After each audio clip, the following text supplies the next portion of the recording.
Welcome back, dude and dudettes, to another wild episode of Send It Mate. We're here to talk about all things hunting and outdoors. And today, we've got something that'll keep your gear running smoother than a dingo's getaway. That's right. Our show is brought to you by High Caliber, the gun and knife oil company that knows how to keep your firearms and blades in tip-top shape. High Caliber is like the secret sauce for hunters, anglers, and outdoorsy folk everywhere. It's like the magic potion that makes your gun and knives happier than a dog with two tails. You know, guys, I've been using High Caliber oil for a while now, and let me tell you, it's the duck's nuts. My rifle practically sings a lullaby when I take it out hunting. And speaking of lullabies, ever tried sneaking up on a deer with a squeaky gun? It's a prime way to end up with no venison in the freezer. You'll be hungrier than a vegan at a bacon festival. Absolutely. But with High Caliber oil, your gun will be quieter than a ninja in moonlight. You'll be stalking your prey with the grace and stealth of a mountain lion. High Caliber doesn't just keep things quiet, it also prevents rust and corrosion, so you won't find your gear looking like it spent a season at the bottom of a creek. That's right, and for you knife enthusiasts out there, High Caliber has got you covered too. Your trusty blade will slice through anything smoother than butter on a hot biscuit. So, folks, don't let your gear become a rusty, squeaky mess. Head on over to highcaliber.com.au and grab a bottle of their oil today. And if you use the code SENDITMATE at checkout, you'll get a special discount. I say again, use the code SENDITMATE for all your oil slick, stealthy hunting needs. Thanks to High Caliber, you'll be sending it in style and silence. So, gear up, oil up, and send it, mate. High Caliber, the ultimate oil for the ultimate hunter.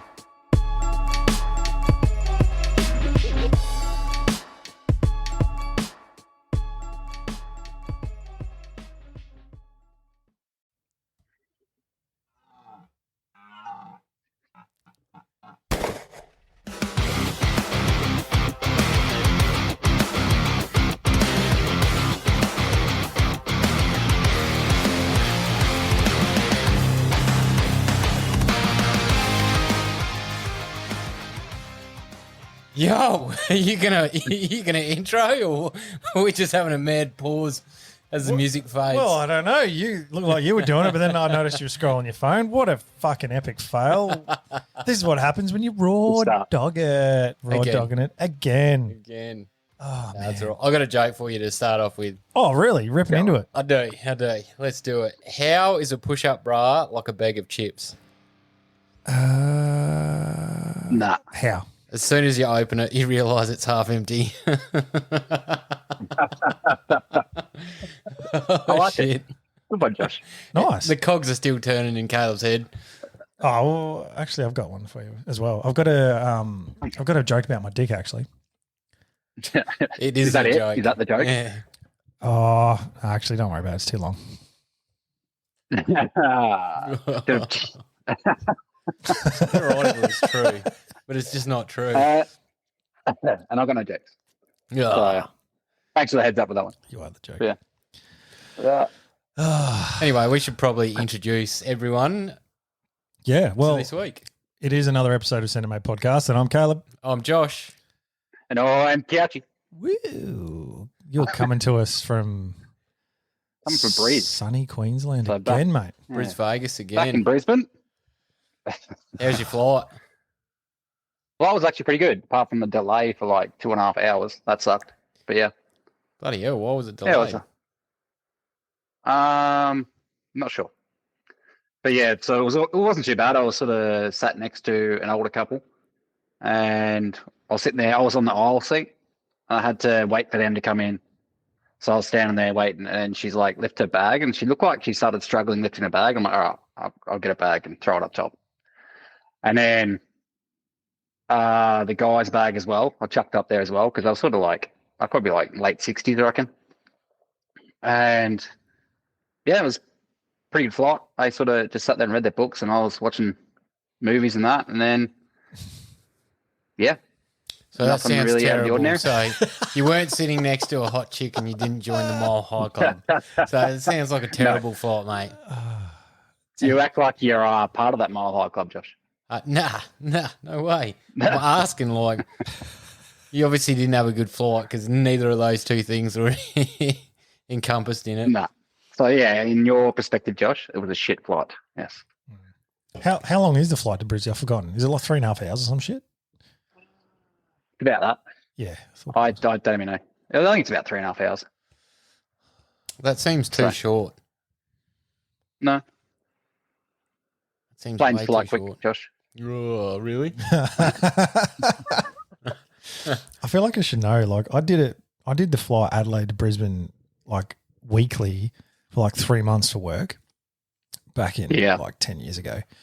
And it's a bitch. Like Adelaide to Melbourne's all right because you just sort of like, whatever, 45 minutes an hour, you're done. But 3.5 hours is just that little bit extra. You generally need to sort out whether you're going to piss or not.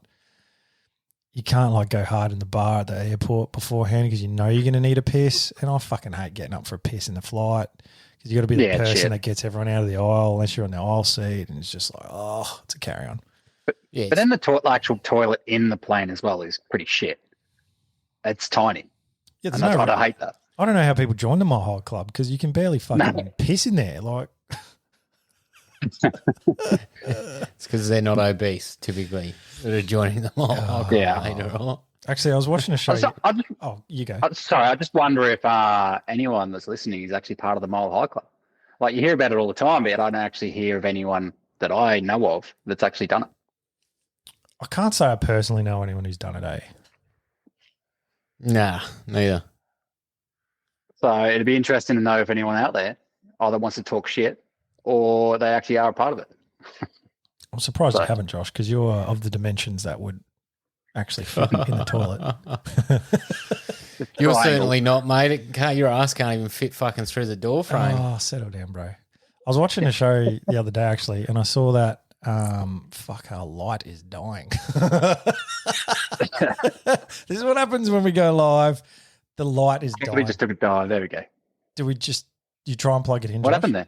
I don't know. The literally it's messed up. Light is dying. You know what's happened? Old Fat Fingers here's tried to jam the plug in and use too much brute force, and it's probably, I don't know, severed like connection or something in the socket, and now it's just not working. Or maybe it's just because it's been hanging there for months. I've literally plugged it in once and never touched it again. Well, that could be the other. All right. Well, the other reason. I'm telling a fucking story. You try and plug it back in again. If not, we'll just turn the light on in the room. Go. That means you have to get out of the chair. That's Josh. Try and fix the light, Josh. I can't do it. I just think it's going to keep going the way it's going to go. Just try it, bro. Fuck me. The hazards of live. At least they're not working. We don't do live. At least we're not working with children and fucking animals live. Yeah. Josh's limitations about everything that uses electricity. So we're probably going to go completely dark in a minute. Oh, yeah, there we go. We're light. There we. Oh, fucking bright. Just like prop the cord up so it doesn't keep doing it, man. Mate. Come on, bro. Oh, this kind of sucks on a Raw Dogging episode. It does. Yes. All right, just don't touch it. Don't kick anything. Don't breathe.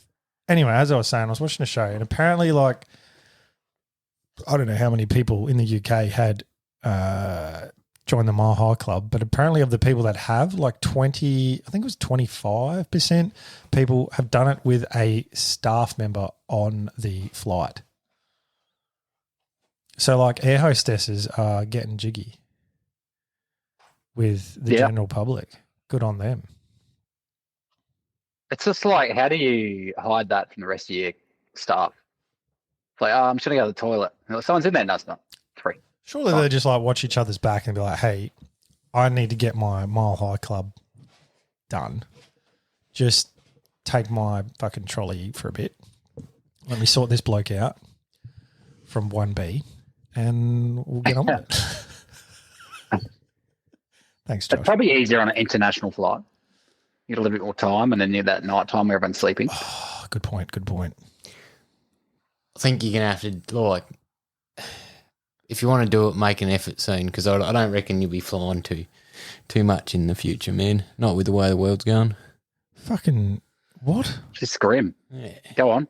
Elaborate. Why? Oh, man, I don't know if you've been noticing, and we are going to get off the topic of the Mile High Club because it's a fucking dry subject.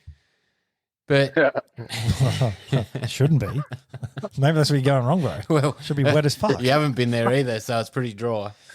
Anyway, elaborate on your conspiracy theory. No, but so on Instagram lately, I've been getting a whole heap of feeds about the CBDC. So basically hang on, I've got it written down so I could remember what it actually stands for. Fucking hell. Here's an insight, ladies and gentlemen. What happens So it's the central behind closed bank doors? digital currency. So it's a part of what the World Health Organization or whatever is planning on doing. Part of it is pretty much implementing a one world currency. And in their script, it also says how they're going to force everyone to live in what's called a 15-minute city, and you're not going to be allowed to travel outside that, pretty much. What? And you reckon that's going to happen very soon, Josh? Not very soon, but I do think we're going to see stages of that come into play over the next 10 years, and maybe in the next 15 years it certainly could get to that point if there's no pushback from the general public. Well, city slickers these days don't really go beyond the 15-minute zone anyway. So yeah, so it's going to probably not be much of a change for them, easy mate. for them to conform, mate. But the whole idea of what these cities were basically one tower. I can't remember. I think it might house 600 people.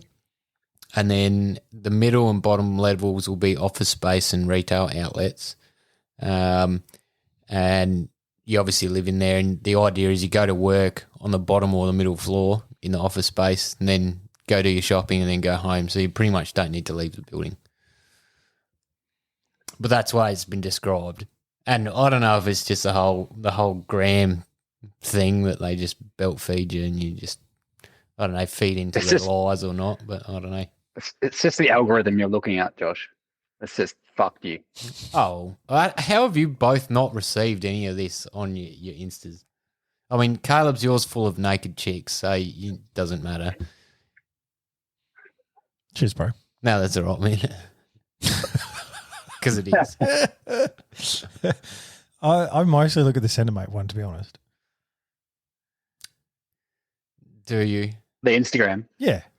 Do you? So you're the reason why when I go onto the Send It Mate one, there's just like chicks. No. Yes. No. The algorithm on That was Send It Mate's Ryan. actually fine. That was man, Ryan like- back in the day. I'll fucking throw Ryan under the bus. So when we all three of us had Yeah. access to the Instagram account, and like you'd go to the search function in our Instagram account, and there'd be fucking just full of chicks, and you're like, what the fuck? Who's been searching I always thought it was you. chick? No, it wasn't me. Always thought it was no. you. Well, I knew if it wasn't you, it wasn't me. So that meant it was Ryan It wasn't me because I wasn't around. because you didn't exist then. So it was 100% No, Ryan, I you just- filthy fuck. Yeah. Good work, Ryan. Anyway, I pretty much zoned you out the whole time you're talking there. What's this got to do with not being able to fly? Or Because just- you're I just confined told to you. the one building. Yeah, they're going to close down like international travel and things. So join the Mile High Club now. Do you want to charter a flight? Get it done. You pitch. Well, maybe that brings in the opportunity for Mile High Club. Maybe we have the buildings that get up to that mile height due to that fact, and you join it up there. Fucking hell.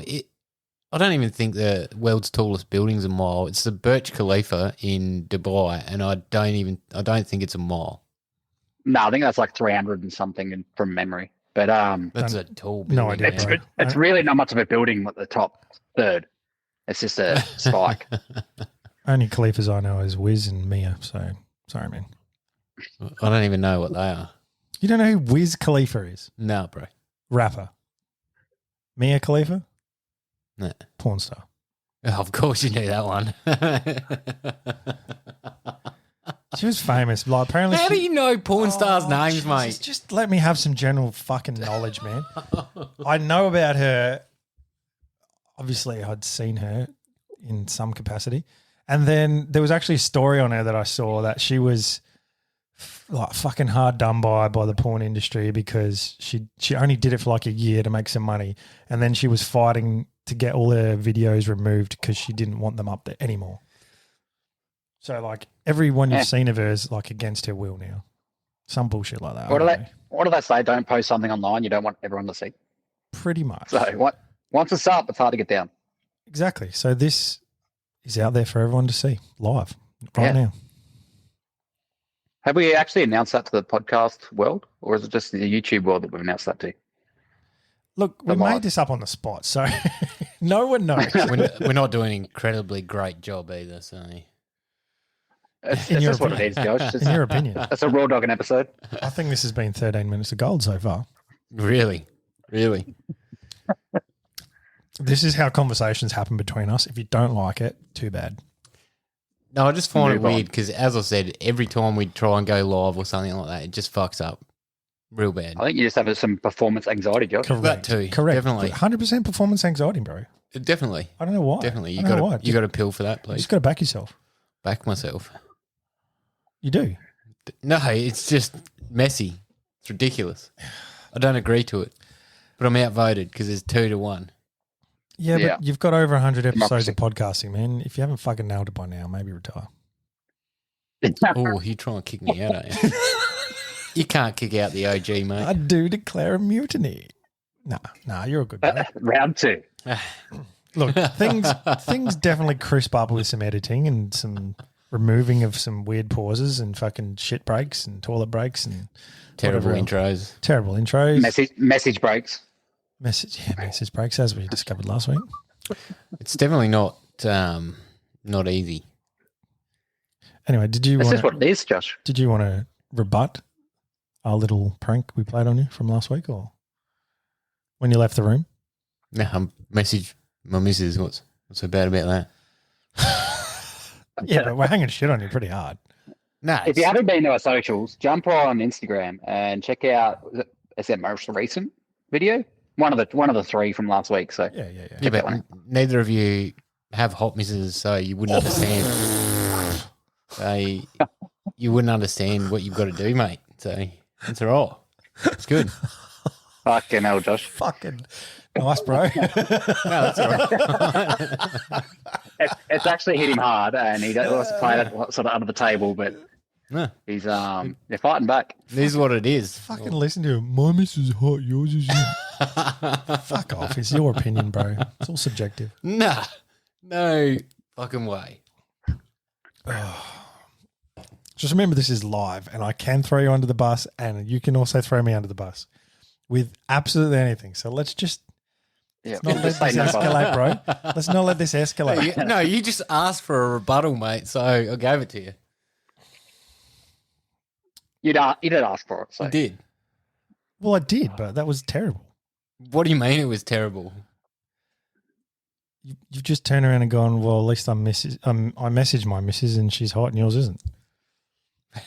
What's the matter with that? What do you want me to say? What did you want me to come back with, Terrible. mate? I'm like, maybe get to the core of the issue, the fact that you send 50,000 emojis all the time when you send texts. Well, just told you all. I gave you the answer. Performance anxiety. So- No, Performance anxiety, you look, think that- you have to maintain a level of I did think contact of- with her. I did think about Yeah. this the other day, and what I was going to say, because I knew this was going to come up. So I was like, oh, I can't help it if my relationship's exciting. But I thought that was too harsh. I mean, What, the other one wasn't. No. mine's exciting and I can communicate without the use of emojis. Mate, I've seen your communication. It's far from exciting, and it definitely needs some emojis. I don't show you the exciting stuff. I keep that to myself. A gentleman never tells. Sometimes you can say a lot with a picture. You always tell, mate. This is campfire talk. Nothing's off limits. I mean, we've shared a lot across the journey, but there is still stuff I keep to myself. Not really. I don't have to tell you my deepest, darkest thoughts, bro. I don't want to know. No, you don't want to know. Might not see me again. Fuck. As long as you got Anyway. nothing about my feet. You got no kink fetish for my feet or anything like that. That's all right. Oh, I mean, I'd definitely stand at the end of your bed and have your feet wank me off, but until you fucking wake up and discover me doing that, it's all good. I'm going to stick mouse traps on the end of my feet now when we go camping. Jesus. You never did that as a prank as a kid? I used to do it to my mates. I'd put a mouse trap in their bed. Set a mouse trap and throw it in their bed. Look, I can't say I've ever done that. Yeah. Nah, I'm done. Yeah. Used mousetrap, fresh one? I would hope it's Oh, fresh. doesn't matter. You just grab one out your dad's shed. So it's probably used. 100% used. Is that a metaphor for something else? Used. Used mousetrap. Yeah. I don't know. Your brain works in I don't mysterious know. No, ways. that's still too far fetched for me, man. No, I think that's. I don't rate that. Like, what if your mate jumps in fucking dick down and just get smashed on the dick.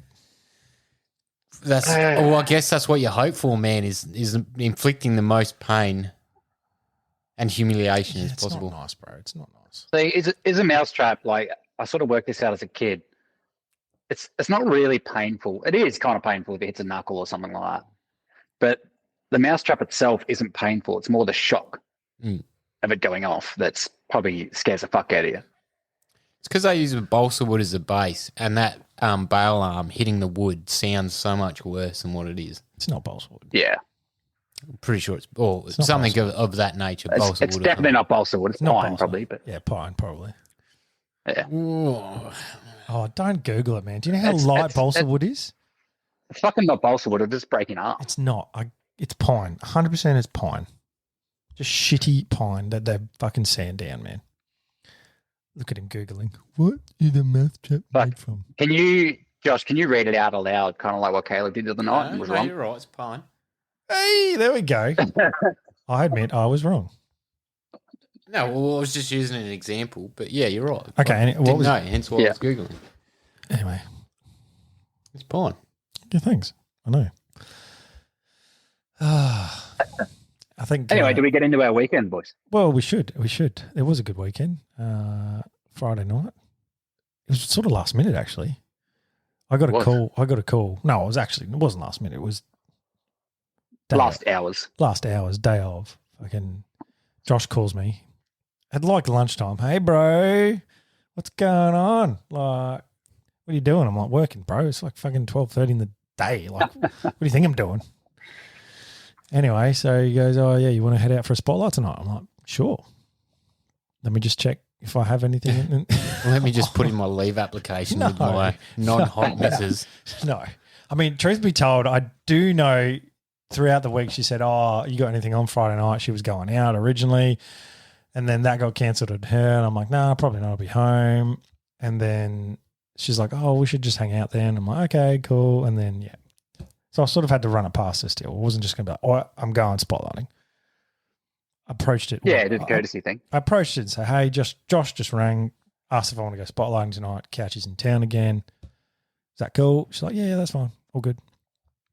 Done. What do you need to ask? Could have just been like, hey, going out, spotlighting. What do you mean? I'm not asking permission. I'm just. Well, it sounded like it. It sounded like you were asking permission. Look, you don't know the ins and outs of my relationship, and we've been balancing the fucking. Maybe if you put some emotion into it, you might not need to balance it up. I put plenty of emotion in, bro. Oh. But I have a balance in my life of juggling, spending time with my missus, spending time with my kids, who I don't have all the time, and I have them every second weekend, and then doing shit I like doing as well, like going hunting, camping, fishing, all that stuff. So I'm getting pulled three ways with people that want. You're pulling me one way. Mrs. is pulling me another way, and yeah. I'm not going any further because it sounds terrible. But yeah, my time is being pulled in three different directions. I didn't even know Canty was back, so I didn't know this was happening. I actually didn't know he was back either. No, well, I talked to you, Josh, I think at about 11:30. Yeah. I don't even know how the conversation came up with it, but I think just you did your usual thing and like want to go hunting. But yeah, I thought, fuck it, why not? Like, I'm back for the 4 days, so let's crack into it. Well, yeah, I didn't know you were back, so when you said you were back, it was just like, oh, I want to go hunting. But I was taking my missus on a picnic. Yeah, you were. Which was the worst thing, because I actually felt like I bailed on her to go spotlighting. You took her on a fucking picnic. Yeah, you told me at 11:30 you were going on a picnic. Yeah, for lunch. So we were going on a hike, Moriota Falls in Adelaide. So we're going to go for a hike and then have a picnic. But it was like, it was that time crunch where rung you were like, yeah, we'll go for a hunt tonight. Sick, I'll get the picnic out of the way and then we'll go do it. So go to the picnic. It was like bad traffic getting there. Get there. We didn't really know where to go because I hadn't been there before. So we just started walking. Then it was sort of juggling up walking and getting some exercise in, a bit of a hike, and then setting up and eating your picnic, and then driving home to then pack the car and go spotlighting. So you had to put a picnic in to get permission to go hunting? No, not at all. Yeah, you did. This was pre-planned. 100%. Yeah, I took the day off 100%. to go on a picnic. Fucking what a gentleman. Well, when I say we, I mean my missus had already bought all the food and everything the night before. Did you carry a basket? No, backpack, Right. man. Backpack? Yeah, right. Yeah. Very non-traditional. No, Oh, you should I have have been the cane basket. Yeah. Well, I have a cane basket for a picnic, like with all your utensils and shit in it. But Why didn't you use it? if you're hiking, it's easy just to put a backpack on. But it's non-traditional. I don't care. You don't prepared to put the effort in for your missus to carry a basket rather than a backpack? I carried the backpack. Isn't mate. she worth it? Isn't she not the fucking hottest woman in the world, apparently? She is, and yeah, I would do it if she wanted the cane basket, man. So she signed off on the backpack then? Well, she wouldn't, not because she's got common sense. We're walking a long way. The backpack's going to be better. I think you can get backpack baskets, so you should look into that. Nah, I'm good. Just cover both bases. I'm good. What'd you have for lunch anyway? We took sourdough bread and just made some cold meat sangers. No charcuterie board, no alcohol, no Just a couple kombuchas, mate. no wine. Couple kombuchas. We normally take wine, but no, we just took kombucha. And yeah, just made up a few sangers. It's pretty good. Pretty good. It's a nice way to do it. I don't know why you're laughing. And Friday was good weather in comparison to the start of the week and then this week. Did you take a picnic blanket? Nah. Just taking a backpack. Where'd you sit? What did you sit on? Oh, yeah, we got the rug, yeah, to sit on, but not a blanket. What do you think I was getting at? Story change. Hey? Sorry, picnic rug. Yeah, got a picnic rug. How's You don't put the blanket over you, the rug over you, the picnic rug over you. You could, How's it a blanket? I mean, It's a mat. All right, I'll concede. All right, I'll concede on this one. I think it's pretty interchangeable, picnic blanket or a picnic rug, but Nah, because I've taken a blanket before. okay, picnic rugs what you put on the ground, picnic blankets what you put over so no one can see you fucking. Yeah, pretty much. It's good. So you didn't take a blanket. No. Okay, so we know how the Didn't realise it was children's playground, like pretty much everywhere in Morialda, so we didn't do anything. Hang on, that's at the start. There was no hiking then. We'd walked up and walked back. oh, that walk is like 100 meters, man. Nah. You can go right up to the lookouts and beyond the lookouts. There's a whole track that you can go in. There's multiple hikes. There can do, is. man. Yeah. Yeah, there's. Did you get to the waterfall? Yeah. Nah. So you hiked 100 meters. No. That would have been Couple perfect. K. That would have been a good spot to have a picnic, to be honest.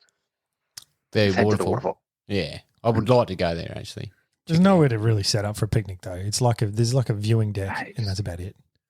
You get off the track. You just set up in the bush. I like his thinking. Hey, Not bound by the constraints of society. That's what I don't like about hiking, to be honest, and that's what I enjoy about hunting. Like when you're walking hunting, you're not on a track generally, and you sort of make your own way. But a hike, it's just you're walking on a track that thousands of other people have done, Yeah. and you feel like you can't step off that track for some reason. Yeah. But why not? Yeah, I agree. Except when you're walking through the Vic High Country and you're pushing through Bracken for kilometres. Yeah. That sucks. You can't want tracks there. Yeah. all right, cool. Well, back to the story. So you had a fucking all afternoon picnic, but you did ring me and ask, and I was like, "Yep, I'm in. Couchy rang me later in the afternoon, and he's like, because I messaged the group, I was like, "I'm in, all done." And I don't think he'd realised that you'd told me what was going on, because he's like, "Oh yeah, just explaining. Yeah, we were thinking about going spotlighting." I'm like, "Yeah, that's what I was saying yes to." Because No, I said on to the group Couchy- chat, it was just like, "Caleb, are you busy tonight?" And you're like, I'm in, count me in. And then that was it on the chat. I didn't realise you called him as well, Josh. So I was just well, making sure that everyone was in the loop. There was a I don't have time to disconnect. text, man. I'd rather call these days. Anyway, I know, but then the three of us are out of sync with each other. A message to the group gets everyone in the loop. Good communication. That's quite a clever saying, but no, I'm just going to phone call. Okay. Next time, do a group call. Just saying. Yes. Just saying. All right. Anyway, continue. Well, yeah. So we've got two. Well, Couchy technically has two properties. Yeah. You guys need to pick up your game. Yeah, no. He uncovered both of them, and they're both within an hour of where we live, which is handy. One's too small to do as we've discussed on the podcast before. One's too small to do anything other than shoot some rabbits and foxes, and you're pretty much limited to about 223, and that's about it because it's just too small for anything bigger. He did say the other day that he had his mate go out there and shoot the 308, I think it was, or a 30-30. And then he sort of sussed out with his neighbours afterwards, and they're like, I didn't hear anything. So technically we probably could bump it up a little bit, but we don't really need to. Well, don't think there's much noise difference between the 223 and the 308. Well, yeah, okay, there's a little bit, but not really that much. Yeah. Yeah. I don't know. But you don't really justify using a 308 there either. Nah, there's no distance enough. Plus, it's only foxes and rabbits. Yeah. So you don't need a 308. But that was we ended up going to both properties. We went to the further away one first in search of foxes. And we didn't end up shooting any, did we? No, because these foxes, they didn't come within 300 metres. And they didn't really give much of a look or sat there and watched. If we had the LRF with us, probably could have tried to take a shot. Mm. But a fox at 300, iffy, at night, everyone, like myself, I know that it's quite difficult and deceiving to judge distance at night. Mm. So it's windy as fuck too. Yeah, and it was a pretty uncomfortable night, to be honest. It was cold. It was blowing a gale. So stuff taking a long bomb. Mm. And Josh was repping the spiker gear hard that night. Hard. Oh, just wanted to try it out. Putting it through its paces because it was a chilly evening. It was. And I thought, fucking, whatever, just doing a bit of spotlight, just casual, we're going an hour away. So I got home, get my shit out, got my 22, got my 308 because the first property you can still use something a bit bigger. So I'm like, hey, whatever, I'll just bring it, grab the fucking whatever I needed. And then I'm like, I'll just chuck some trackies on, puffer jacket, put my work boots on. Just chill, bro. Just chill. And then Couchy comes to pick me up. He's got trackies on. He's got sneakers on even. Just real chill, real casual. We go pick Josh up, third member of the party. Comes out, looks like he's fresh out of the fucking Spiker booth. The factory, mate. The Spiker factory. Literally. He was looking pretty clean with his Spiker pants and obviously the same top that I've got on, plus his jacket. Yeah. Yeah, no, it was good. But yeah. How were those pants, Josh? Oh, look, the pants were incredibly comfortable. The fit was amazing. They looked a bit long. To be honest, everything's long with Josh. If it was 4 degrees or cooler, if it's sitting around that temperature, I think I'd want an underlay on. I couldn't just wear the pants and get away with the pants. If that makes any sense, it makes sense in my head. Yeah, there's no real underlay on your legs, so they're kind of like toothpicks. Yeah, there's no insulation. It's no bone to the world. Yeah, so I could have used a little bit more warmth, I guess, in the pants if it was a bit cooler. But Friday night was good. No dramas. It was cool. It was about I think it was about 7 degrees. But the wind was fresh. It was windy. Windy, which was just bringing a chill through. It was quite gusty as well. It wasn't a consistent wind. It'll change directions constantly. So it was a pain in the ass. Well, that's the thing. You'd be all right, for a moment because the wind would die and then it'd pick up and you'd get that wind chill factor. There is one thing, actually, the polar fleece. It's a half, 3/4 zip. This one, man. Yeah, the one that you're wearing. And down at the base of the zip, there's a reinforced, it feels like a reinforced sort of square patch. Couchy's model. Without that's correct. There is a square patch. Yeah, so without a shirt on, I was just wearing that against my skin. And that square patch was a little itchy, a little bit rough. Yeah. What's on the underside of it? Oh, you're talking about that? Yeah. I'm not sure if you can see, but Yeah. it's just what a normal zip construction is. Okay. If you come closer to the because it's not supposed to be a base layer. It's supposed to be a mid layer. Correct. That doesn't stop you from wearing it as a base layer, though, mate.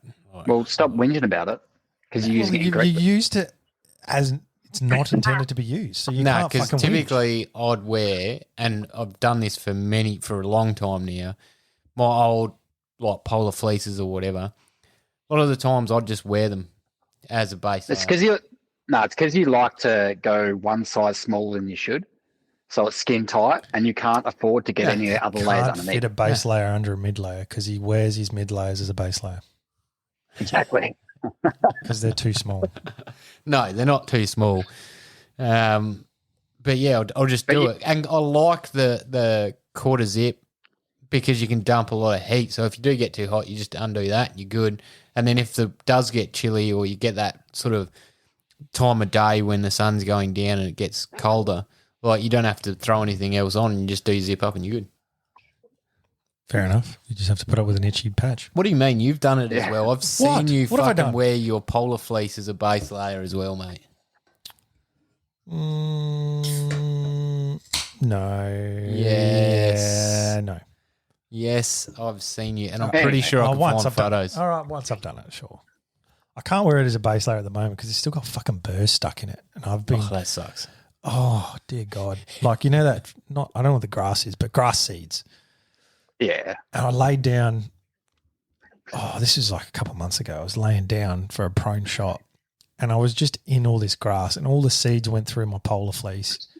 And then while I was just sitting there glassing, I was picking them out. And then I got home and I spent like half an hour picking them out, and then I put it through the wash. I'm like, hopefully that'll just pull some out. No, they're still in there. So every time I wear this polar fleece, I'm just fucking getting pricked. Yeah. Bitch. That's the only thing with polar fleeces.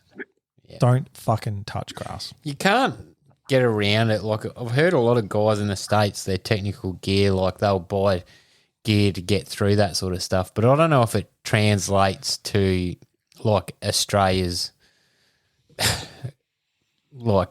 terrain, because our grass seeds seem to work their way into no matter what clothing you've got, they'll just get in.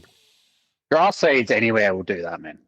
Like it's just what grass seeds do. They're supposed to embed into whatever they're into animals, whatever types of like a sheep or something. That. But like is it the same as like other countries? I don't know. It does make you wonder how they dislodge again. Like say it gets stuck in an animal. How does it then fall out down the track? They probably bite it out, like scratch it out, or.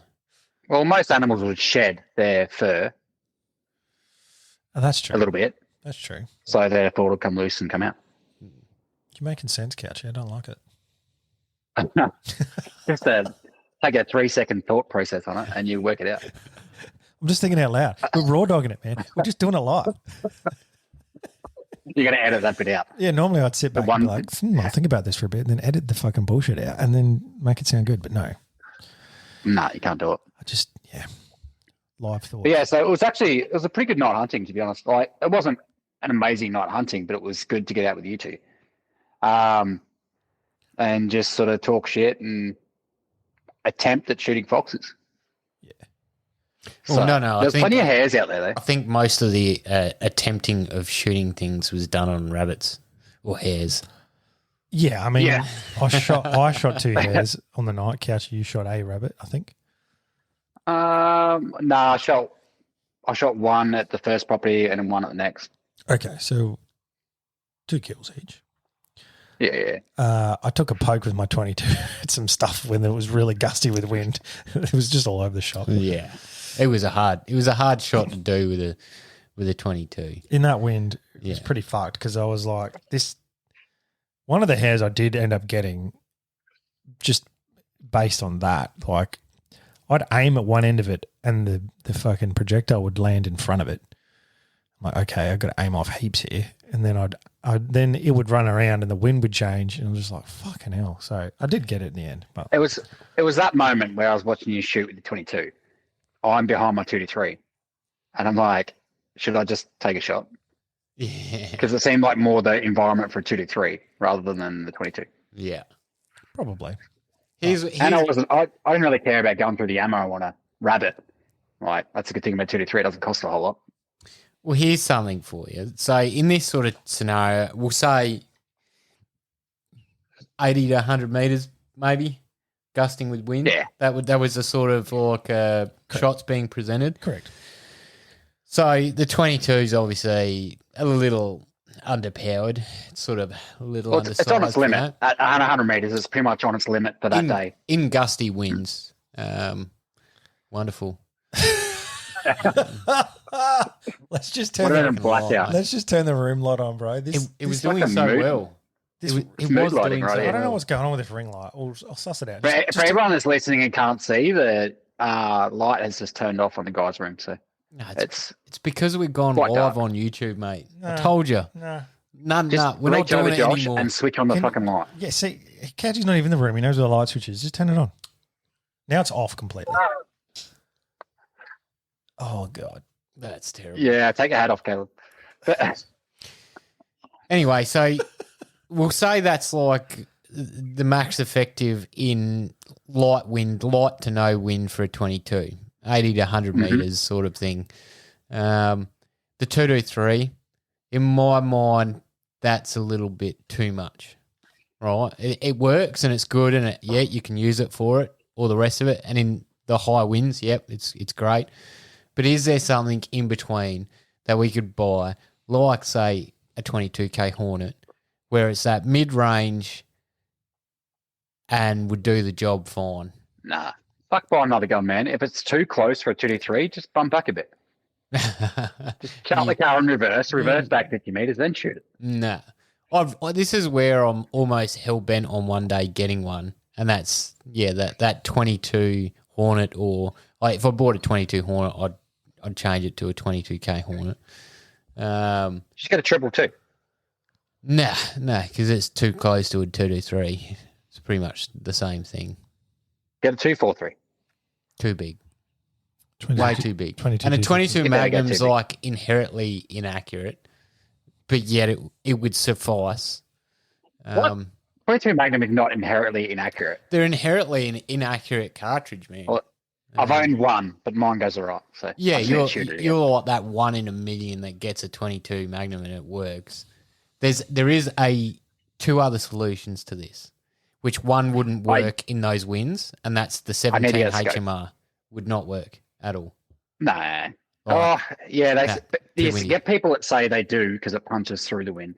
I had one growing up, and that wind, like Caleb, you were what, drifting a foot?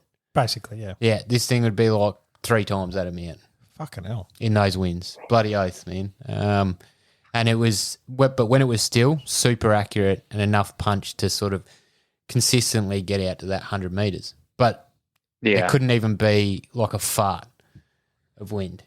The other option is the 17 Winchester Super Magnum, I think it is. They sell a Magnum 17. So I think it's either the 17 or the 22 Winchester Super Magnum. I can't remember. I think the 17. But essentially it's a necked rimfire case Yeah. that shoots, I think, around the 42 grain projectile, I think. As far as I know, Savage only make them in their B-Mag or something like that. Jesus. So that's put me off I'm not buying a immediately. super. No, I'm not buying a Savage. I'm not buying a super specific cartridge. Like, fuck that. You have to reload the thing. It's only 17. No, it's a rimfire.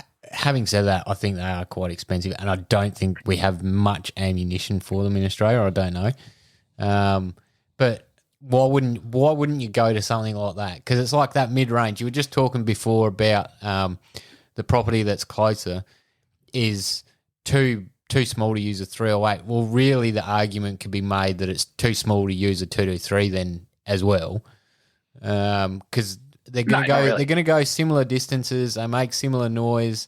Yeah, okay, one can punch through a little bit more than the other, but The reason I said it's too small for 308 is because the animals there don't justify the caliber. Yeah. The 223 is fine. I think the Roos do. Like you use it. We've used the 308 on Roos for Many, many years, mate. Yeah, you can use a 444 on a root, but does it justify it? It does. It certainly does.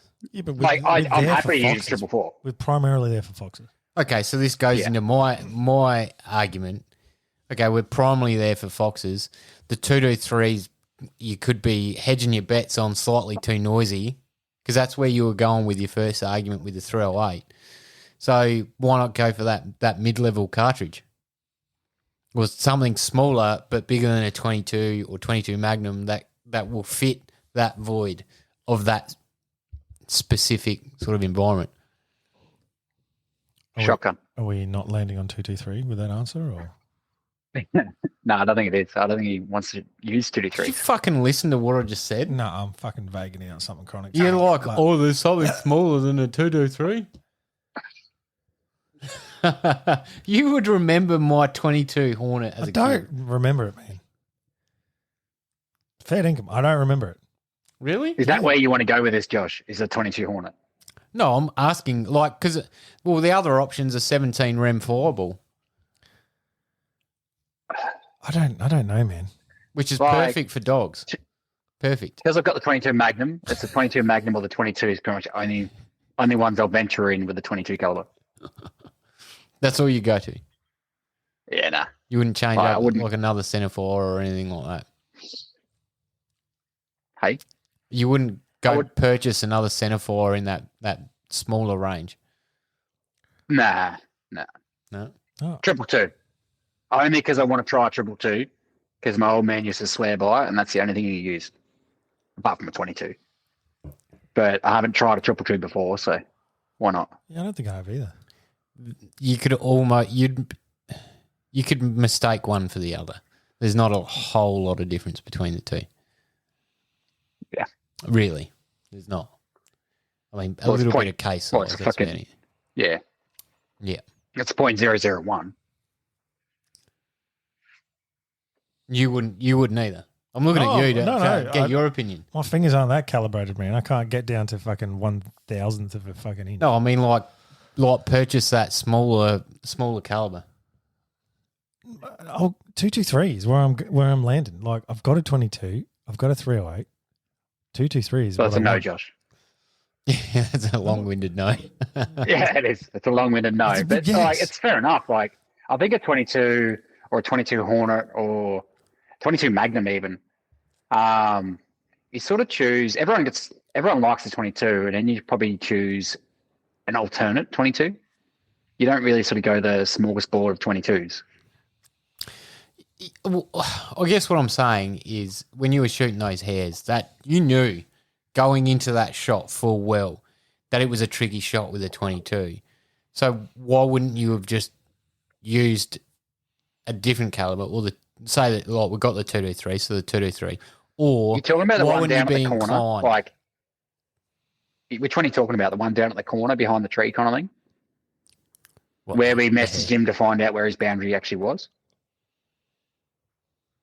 Down that way. No, there was quite a few that were pushing the boundaries of that 22's capability in that wind. That was half the fun of it, though. Sling lead Because till you hit yeah, one. sling lead, man. Because it's a fucking rabbit. No one gives a shit. I don't like. I'll put this out there. I don't give a fuck if a rabbit dies ethically or not. I don't give a flying fuck. Jesus. Like I know that is fucking harsh, but it's a fucking rabbit. And we just found out our next mutiny target. To save the podcast, we need to get rid of Caleb. But to be honest, Yeah. like, yeah, I think no, I don't know. I don't give a fuck about rabbits because they are a pest, an absolute pest. So It's, I was taking a ping, really, But I still saw your frustration in the shot. but it was fun. I had fun just sending 5 for one hit. You weren't But it- For one every hit. time he cycled that bolt. I You were was- like, fuck. I was frustrated. Yeah. I was frustrated on the second hair because I hit it the first time. I missed it the second time. Then it kept running. I fucking put 4 out of 5 rounds into that hair before it actually stopped. Yeah, that was Is that on the second That, property? that was the property. second. Yeah. That was the second hair. Was I that shot. the smaller property? That was a smaller property. Yeah. that tells me you need to change up your ammo. Yeah, bloody oath. Because I think we had this problem about, this would have been 2011 or 12. But we had this, we went from Winchesters to CCI with the 22 when Josh owned that rifle. Yep. And it was, one of the rounds just kept punching straight through rabbits. And Winnies. it's like you didn't shoot them. Well, those are Remington. But then you change it up and it was just like they dropped on the spot. Yeah. So you need to play with your ammo. Winchester messed around with their ammo at some stage. Although they were made here in Australia, the PowerPoint ammo, and they used to be hella good, man. Like accurate as anything. And then they just changed it. And when they changed it, I think they were trying to push a little bit more speed out of them. I don't know. This is only speculation. But it just started just slicing through the rabbits and things. And if you didn't get a headshot, then it'd just pass straight through and you'd be frustrated once again. You'd be like, why isn't this thing dying? Because you're definitely hitting it. I think we moved to a full lead jacket. It wasn't copper at all. Oh, it was just a lead projectile. Yeah. That's and all. then they just like the rabbits didn't move. Yeah, and it was perfect. Then we changed to what Caleb is trying to get rid of, and that's the bucket of bullets from Remington. Yeah.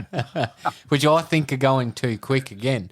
Because at Stratford, we have the same issues shooting rabbits in Victoria with those Remington rounds. You don't want to get rid of them, though. I didn't know. I reckon that would be a good round for a fox. Maybe. But I've shot heaps of rabbits with that gun and those rounds. Like heaps of rabbits. And not all headshots either. I just don't know why. Like these, I mean, we're at the very end of the 1,000 rounds right now, or I am. Yeah. I've got maybe 10 left. And I don't know. Like before that, they were fine. This time, I don't know. Maybe it was just a big hair. Who knows? No, because it's happened more often than not, I think. And that's why I moved away from them. And because they're not as accurate as the CCI, the standards, and CCI standards are pretty fucking cheap. But here's another argument for going to like a very, very small centerfire. You want to shoot foxes with it. Do you feel confident in taking a fox with that 22 and that ammunition at 100 meters? Not in at those environments. Not at 100 meters. Fuck no. No. No. So, in that wind, you wouldn't. But like without that wind, I reckon you would. Yeah. Well, you'd be confident. It depends. I haven't Without shot the that wind, I rifle would. in Without the wind, I years. would. You'd be confident. Yeah. All right. Next time we're at the range, we can run this test, this scenario. Sure. We can. I generally don't take my 22 to the range, but if you remind me before and tell me to bring it, I will. Use your last 10 rounds. Yeah, I'll use my last 10 rounds. Fuck. No, I know how far off to aim for 100 metres. It's sighted for 50. I also think you 22 needs a clean. Actually, just while we're on the topic, the thing's probably not had a clean for 1,000 rounds. I do remember you when he was shooting at that rabbit. I think it was the one that was punching straight through it. And you're like, when was the last time you cleaned that rifle, man? Yeah, I've stopped cleaning them as much, man. And then I heard it and never. Yeah, but 1,000 rounds or you know. Nah, that 22. It's getting there. I used self-cleaning, to clean both of my rifles after every single time I used them. Nah, fuck. And then my 308 was fucking me off because it would change like where it was shooting. So I stopped cleaning it every time. So now I only clean if it gets fucked up, like gets heaps dirty or whatever. Outside of it clean, but not the barrel. And the 22 I've just done the same with. And what I found with that thing is I don't clean it, put like the first 2 rounds might be a bit but then once the fouling's out, it's all good. It's like it's hitting where it normally does. Yeah, I would like to see that on paper and then like a clean because, as I said, I reckon that gun's probably done 1,000 rounds. It's probably due. clean. Nah, it hasn't done that much. No way. I didn't give it to you cleaned. I know you didn't, but I cleaned it. I've cleaned it several times since then, since I got it from you. The barrel? You don't clean fuck 22, man. Right. Fucking okay, oath. well, yeah. All right, if that's the case, then no. It's probably been clean cleaned half a dozen times. Easy. Oh, well, don't clean it then. Well, I'm not. But it's about time I put it on paper again. Definitely. I've done some plinking with it not that long ago and it was fine. So, but I haven't actually done any work on paper with it for a while. Probably a wise thing to do. And I probably won't until I put a different scope on it or whatever. But I just, it works, man. If it ain't broke, don't fix it. No, you definitely need. But anyway, I think what we should get to is what happened with your fox you shot at. Yes. Well, pretty sure it's dead. Is it though? Yeah, I reckon it is. The sound of it. We did have some rain in the week previous to the shoot, but it sounded. You know how you hear that thump, and you're like, just on with the audio cue, you know that you've had a good hit. And I do remember hearing that thump in the driver's seat, but I don't know. Was the ground wet and it just sounded like that? Yeah, that's something I've been thinking about all weekend actually, because the shot felt very good. The sound, Of course you do. Sound felt. Each time you miss a shot, you beat yourself up for like a month. Well, everyone does. Everyone does, definitely, because it does rock your confidence with shooting. Yeah, that's true. This is you built yourself up about it. No, everyone does. No, you don't. You got to put it in the back of your mind. That's how you don't have performance anxiety for the next time. No, I've seen you beat yourself up over missed shots in the past, man, and you'll dwell on it and dwell on it and dwell on it. I just think because we didn't find the fox, we didn't find the carcass, but everything felt good. The shot, the sound, didn't see any movement afterwards. So I think it's definitely been hit, but we couldn't find it. But you're right. Was it just the mud? That thud, was it just it hitting the mud? Well, the fact that all three of us, though admittedly me and Caleb didn't have great lights, we said, I had my phone. I'm not sure what you had, Caleb, but phone. We pretty much walked that hill for a good 20 minutes. See, the only thing that I think there was some thistle bushes, some dead thistle bushes, looked like they'd been sprayed. And there was a couple patches of that, and I thought, all right, maybe he's hiding in that because it's sort of like the grass got a little bit higher around those patches of thistle. Yeah, but you didn't walk through the thistle. I walked through the thistle bushes. Yeah, but there was multiple of them, and I'm pretty sure I walked through like the same one a few times. And in my head, I was just getting frustrated because I couldn't find the animal when I was hoping to go to the next patch and look through the next patch of thistle. But instead, I was just doing the same one over and over again. This is actually something that we're talking about. Was so we moved the car. What do you mean, what? I mean, I trust you to be able to like navigate. The fact that you're saying you navigated the same thistle because I was times. walking back over it and over it again, thinking that I'd missed something. So I was in my own head going, "No, this is definitely the spot." Rewalk it, and then I was like, "I'll move to the next one." But suddenly, you're just walking back through that thistle, thinking that you've missed something. That patch. It sounds off-brand for you, bro. Nah. Anyway, fucking hell. Anyway, you took the shot. We moved the car. We took the shot. And we also moved the spotlight. So typically, and this is something that I've learned over many, many years of spotlighting, you keep the spotlight on where you've shot the animal and then you drive the car to it. And you're sort of at least around the area. Like you've got a good solid search point to find the animal. Because we've lost numerous animals in the grass before and it happens regularly. It's amazing. It's amazing how well a fox lying down in the grass blends in, especially at night. Or a roo. We've lost roos in, This is where you need thermals because they're brilliant for that. That is true, actually. That would have helped a lot. But there's a but here. We had a really good point of reference from where you took the shot. So we did, but we'd moved around a pump shed. And so I was a little bit sort of like skewed in my thoughts of where the shot was. And I remember thinking this because I took the shot, moved my head off the scope and saw the pump shed and was like, oh, fuck. Like, the pump shed's just there. Like, I was nowhere near it, but at the same time, I didn't realise it was a reference how close point. I was. It was a midway point, yeah. And then we'd gone around it and we didn't go around it. Well, you went to the right side where if I was driving, I would have gone to the left side because the fox is on the left of the shed. Because everyone else does it wrong compared to what you do. No. I'm not saying it's right or wrong, but that's just the way that the track for that property, the track goes to the right of the shed. Yeah, look, you are right. It goes to the right, but I would have just travelled the line of sight pretty much, and that was to the left of the shed. And that's what I was expecting. Caleb? I'm hearing an excuse. I'm just It's setting up for a handball, and it's not his fault, and he hit the fox. No, I'm just telling you how, like, I would have done it. But we went around, so I lost my bearings a bit. So that was no one else's fault. It's just I was preempting going straight, and we went right. So I immediately thought in my mind where I'd hit the animal where it was, and it was different to where I was looking from the start. But that's all right. I mean, you're right. We had three of us looking and we still couldn't find it, so I don't know. True, but we did reverse engineer it. So we got to a point up on the hill, looked back past the pump shed to where the car was when you took the shot. Caleb, that's called a back bearing.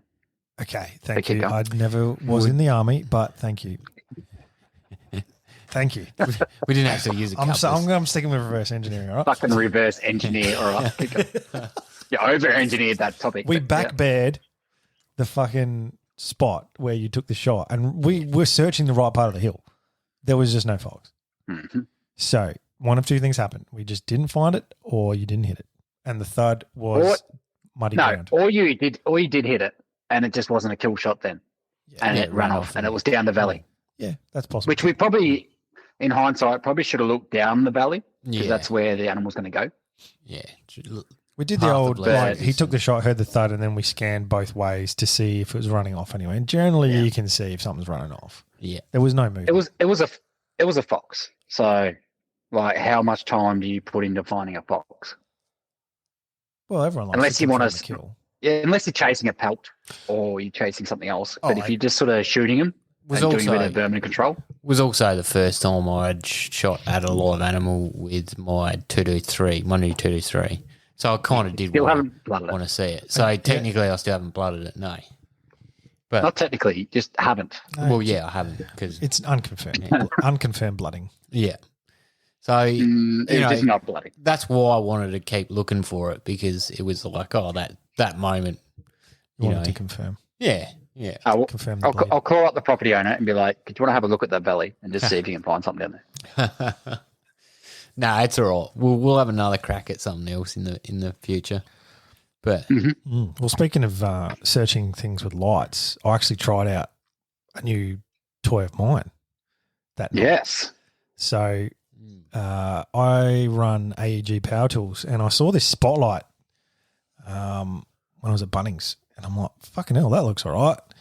And then I looked at the specs on it, and it was running 3,200 lumens. Which I'm like, that's fucking bright for a spotlight. So I was like, I wonder. So I looked at a few reviews and blokes are like, yeah, this thing's bright as fuck and I use it for hunting. And I'm like, sold, I'm buying it. So I bought the skin and then, just plug it into the batteries, which I have like fucking 6 of. And we thought we'd try it out on that night and it was pretty bright. Like, it's probably as bright as the spotlight. Yeah. And it was a whiter light. The only problem, well, it wasn't necessarily a problem, but it didn't focus the beam as tightly as the spotlight that you plug in the car did. Yeah, the Light Force ones you can focus. Yeah. But I reckon the torch was brighter. Yeah. Than the spotty. I'm not sure. It sounded like you said that the spotty was brighter. But yeah, the spotty is more focused. If you could focus that torch in, it'd be brilliant. Yeah. But it was still good up to 200, 300 meters. Yeah, which is fine if you're just going out for some foxes or rabbits or whatever, which it was just handy having a handheld thing that wasn't plugged in. Especially when we went for a wander to try and find that fox. You got the brightness of a spotlight mobile, which was handy. So if anyone's looking for something like that and they don't want to buy a spotlight you plug into your car, I think DeWalt and Makita and whatever else do it, but they're not as bright. Like the AEG one. So if you've got AEG batteries, 3,200 lumens their spotlight is. How much was the skin and how much is the battery? Skin's 169. Okay, fuck that. Just go buy yourself a Light Force spotlight. And then you don't need a battery. Yeah, but just use your car. It's a handheld. Can you claim it on tax as a tool? Probably not. It's a light. Of course you can. The tax man isn't going to know. It's going to claim a 12-volt hunting spotlight on tax. What job do you have? Oh, yeah. That's all right. It's a torch, mate. No, but It's you're still talking about the light. opposite things here. They're just going to look at it as a light and go, okay, that's a tool for your trade. Cool. I like if you've got a creative account, fucking go for your life. You wouldn't be able to. No, you can't. You wouldn't be able to tax a fucking spotlight because that's what they'd be sold as a spotlight. So, of course you could. A light. Of course you could. You're 160 for that skin, and then what? 180 for a battery. I own all the batteries, so that's Yeah, but if you didn't, doesn't matter. I don't know how much the batteries even cost because when I first bought all my tools, the batteries all came included. But well, that's handy. It's expensive for batteries. Yeah, Yeah, batteries are where they get the money. Yeah, exactly. That's something I was astounded. That's why I said if you time. run AEG gear, this spotlight's fucking prime. If you don't run AEG gear already, then you're up for the skin and the spot and the batteries. Then you're up over $300. Yeah, it's still a good torch though, even if you don't own AEG. Like I would, if you didn't have one and I had another mate that used it, I would be keen on buying one. Yeah. It's pretty because they're versatile. Yeah, it's bright as fuck, and I've used it for work before I took it out because I was working in this room where it was just so fucking dark, couldn't see what the hell I was doing, and I ran that thing for 6-7 hours straight before it died. Yeah, that's outstanding. On high. So it claims it can go up to 12 hours, but that's on low, I'd say. So I had a 6 amp battery in it, and I got six-ish hours out of it. Which is awesome. Continuously, whereas spotlighting, I put my 9 volt in it, 9 amp, sorry. And I reckon I used half in however many hours we were out spotlighting. Yeah. Yeah, 6. All right, keep going. I just got to find a charger for my phone, otherwise I'm going to die soon. Fair enough. So just an insight into the bits you don't normally hear on a podcast, ladies and gentlemen. We usually tidy those little bits out. Look, 6 hours for a torch that is as bright as it is, that's fucking outstanding. Yeah, and it's compatible with a tripod. It's got like a little connection. Yeah, that's the other cool thing as well. You can actually attach it to a stand or whatever you want to do. The head of it's adjustable. You can't rotate it, but it goes up and down and sort of. The other thing I found handy is you could just sit it on because we were spotlighting out of the back of a ute, the tray.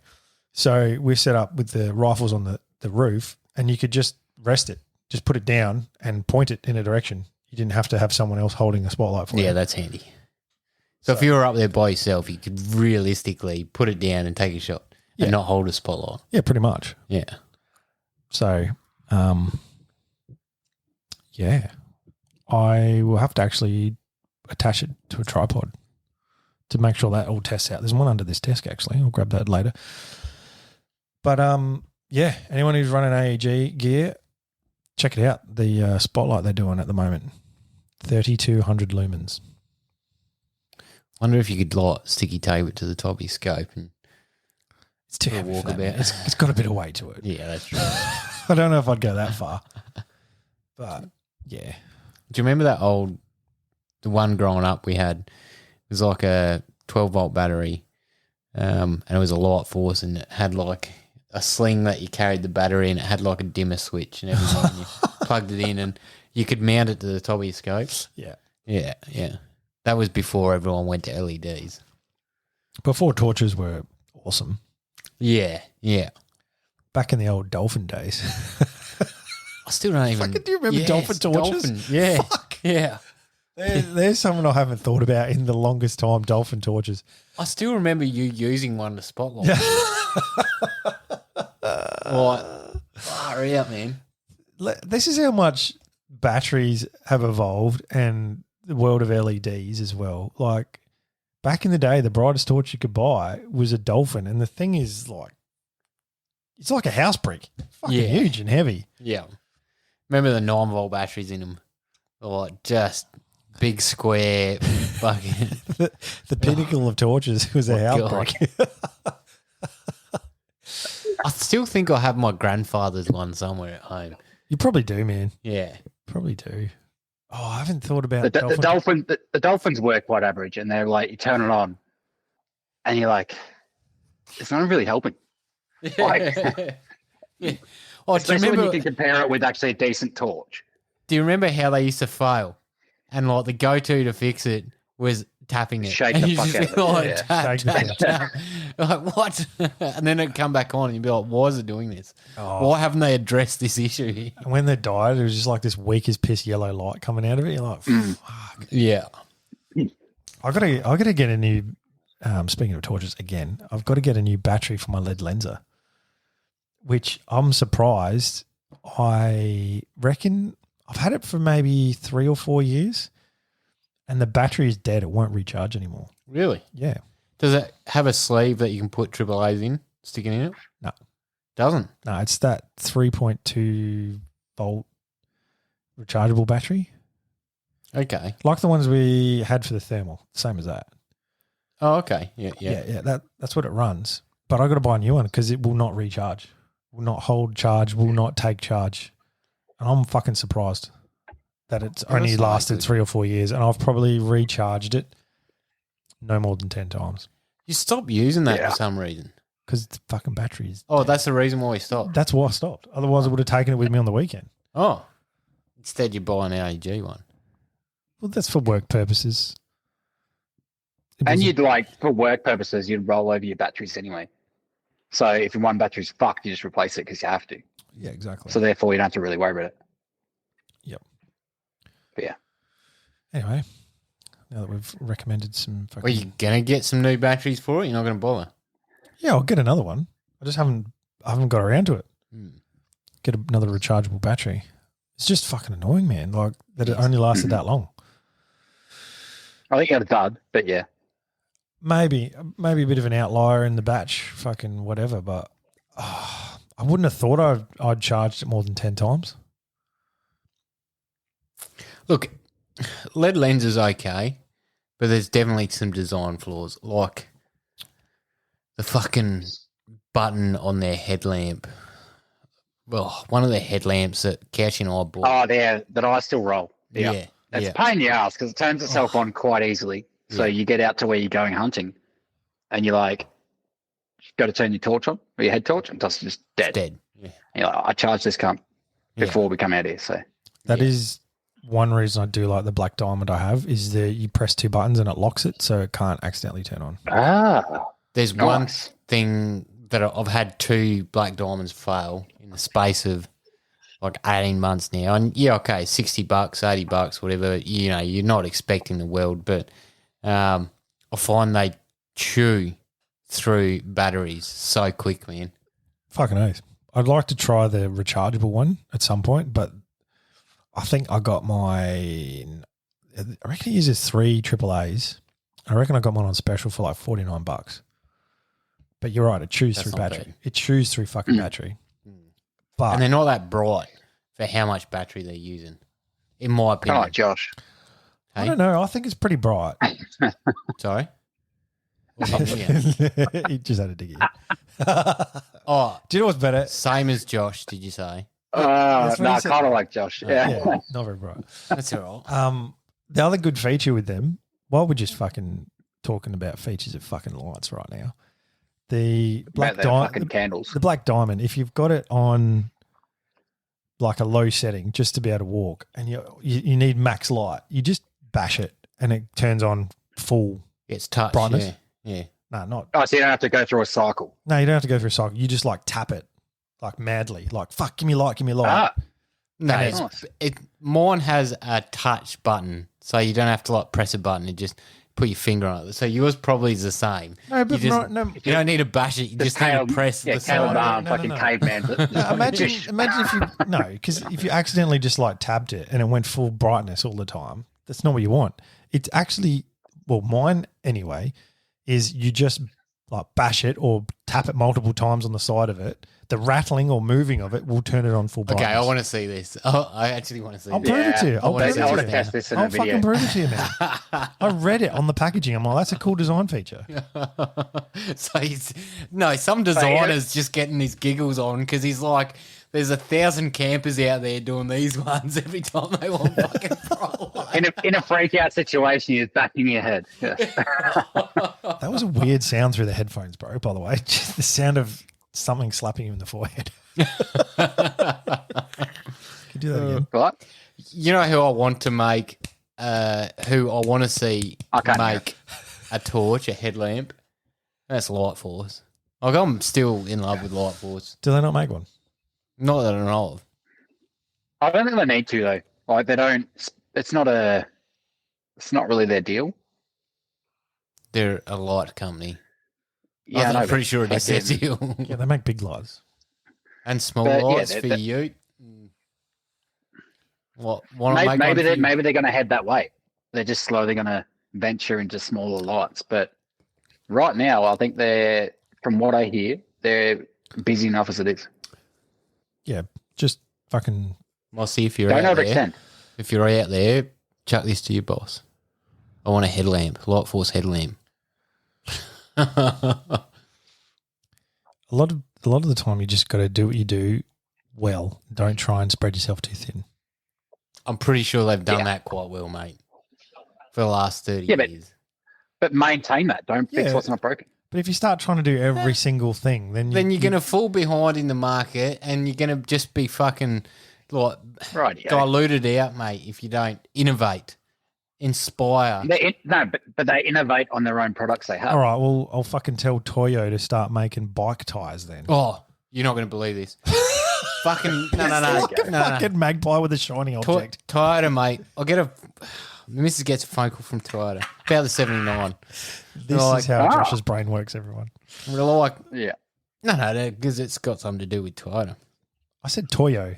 I thought you said Toyota. No, I said Toyo because they make tires. I heard Toyota. Do they make full drive tyres? Do they make racing tyres? So they're diverse and they innovate. Bro, I'm pretty sure your car has Toyo tires on it right now. So I don't get what you're meaning. Why couldn't Light Force come up with a head? Anyway, I don't understand why it's so go back to your Toyota story. Anyway, 79, man. Come on. Jesus. So anyway, we get a phone call from Toyota about the 79. They're like, there's a few in a pool in Australia that we can grab one and fill your order if you want. And we were like, it's about the change of a financial year, so let's just wait for the 2024 model because it comes out with a few different it's like a options, fucking month, features. mate. Comes out with a few different features. Yeah, but it's just going to sit back wait another another 2 years. 2 years? No, it's still on the list. So the list is going down and getting shorter and shorter the more they're producing. So, but it means that we'll get a 2024 model. Pretty much the same car, just a little bit more features like the Google, Apple CarPlay and shit like that, which looks a nicety. And if you're spending 80 grand, why not? So because it's been so long, is this just like a rolling? You get the latest model, like you get a new car. Yes. Do you pay more? Pay more? No. So you've locked in a price, and then when you get delivery of the car, it'll be the new model. Yeah. For whatever year it ends up being. Yeah. I can understand that. Then it's worth holding off. But if you're paying more, no, not paying any more. But can you ask for a 2024 model or 2023 model, whatever it is, with a trade? When did you order it? 21? Yeah, something. 20? No, because if we wanted a trade, it'd cost more. Anyway, so he then says, so the dealer said something to me missus. Anyway, she's looked it up online, and guess what Toyota are going to? They're changing aircons. I don't know if they're bringing it out into Australia yet, but they're releasing it in Japan, and they're cutting their cruiser from a V8 to a 4-cylinder. Fuck that. Yeah. Yeah, to meet the Euro 6 emissions or whatever the fuck it is. I'm not a fan of that. I don't really know much about it, but fuck it. So when are you not a fan of this emission shit? You're cancelling the order shortly. No. I'm still going to get a cruiser. Are you serious, man? Buy that V8 cruiser. 5 years' time, that thing's going to be worth more than your house. The only reason you're buying the 79 was because it's the last series of V8s. Yeah. So their new model, so not like a sub-series of models, but their new model that they're bringing out. They're bringing it out in Japan first. I don't know if it'll be released in Australia, but they're cutting it down to a 4-cylinder. Fuck that. Yeah, fuck that. Yeah.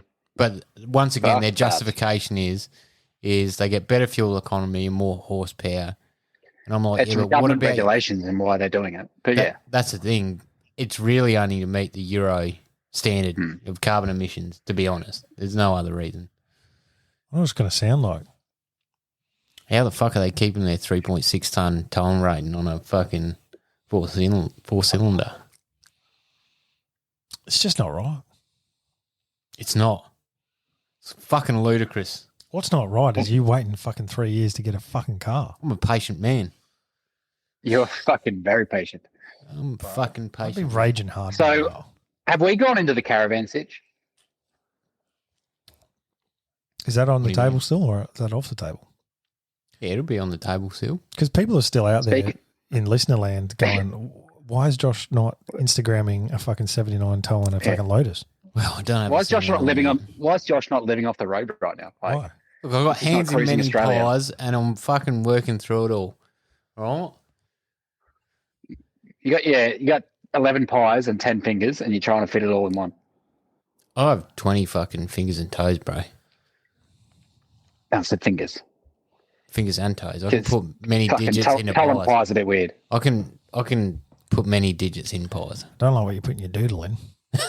Well, there's 21, isn't there? Oh shit! But yeah, so hopefully soon then for your 79/cruiser, whatever. Hopefully, but we'll see. We'll see. I'm happy to sort of just ride it out and wait, but yeah, 2027. That's buying a new car for you. these days, definitely. Why bother? I have thought about changing the Hilux between now and then to an auto Hilux. But then you Your- look at the what, prices your own? and you're like, ooh. Yeah, my Hilux. So you want to upgrade your Hilux now to an auto Hilux while still buying the 79 series. It's So what are you going to do with your Hilux when, you say, your 79 comes in? when you say it like that, it sounds like a silly exercise, but it's not. Buying it's a not stupid. 79 sounds like a silly exercise. Why? And Why? most of your This is purchasing 79. exercises end up this way. They snowball into other projects. Nah, not at all. It's just I thought about having an auto, and I thought about I'll get rid of the Hilux and just get a newer, not new, but newer Hilux in auto, and see that out till the 79 gets here. But it was just a thought, as I said. But if you're priced to sell your current Hilux, pretty much funds that new project, then Yeah. whatever. Do what you want. Yeah, exactly. You know, that's like Caleb getting rid of his fucking turd on wheels to get something that's a man's car. Same principle. Like, he's Triton. Nothing wrong with my Triton, bro. Yeah, there's a lot wrong with your Triton. It's primarily as a I Mitsubishi. bought it. A what? It's a Mitsubishi. What's wrong with Mitsubishi? It's a Triton. There's nothing wrong with Triton. The only people that hate on Tritons are fucking Hilux owners who have spent Then it- 30 grand more for the exact same fucking thing. Nah, that guy we got stuck behind. I think it was after we left Josh's, after we dropped him off. He was a Triton driver. And he was fucking slow. Well, Fuck I am Triton. definitely not a slow Triton driver. Anyone who has been fucking tailgated No, by no. me will know this. You just feel like you're driving quick, but it's in a slow car. Look, it's not quick off the line. That but- explains the Hilux actually quite well. Your Sounds Hilux like is a you're brick. confident. So, yeah. No, I like my Hilux. I primarily Your bought it- Hilux. Oh, you like your Hilux. Jesus Christ, thank you. You got a new car coming, mate. Oh, you're finally manning up. I can't even edit Nut this up out. or shut I up. can't edit this out. Fucking hell. Anyway, I like my Triton. I bought it because I have a company car for the last 7 years and I need something for my change of fucking I just life want to and throw work. this in here. I primarily use Cody it can for make a work. fucking reel with you saying that you like your Hilux. Oh yeah. Please, Like, and the Cody. more I arc up about this, the more he's going to Fair do big it. chance, So Cody. I'd love you to do that, Cody. Please do it. I wish you the best in your meme making. It'll reverse the Anyway, call. I like my fuck, I'm said it again. I like my Triton. I like it, man. I like Oh, it. yeah, one thing I wanted to bring up, one thing we talked about, just to change the subject here, but I feel like that we're almost stemming towards the end, but then I wanted to change it. We had a, Okay, let's do everything you want to do, list- Couchy. Fuck. well, we're fucking doing it because Queensland State. Let's go to bed. With the red light, green light. Well, that sounds like fucking Squid Games. But Traffic lights. so we had one of our listeners contact us about our thoughts on whether he should go a red lens, What red, color? red What filter colour? and a green filter compared to a white light for fox shooting.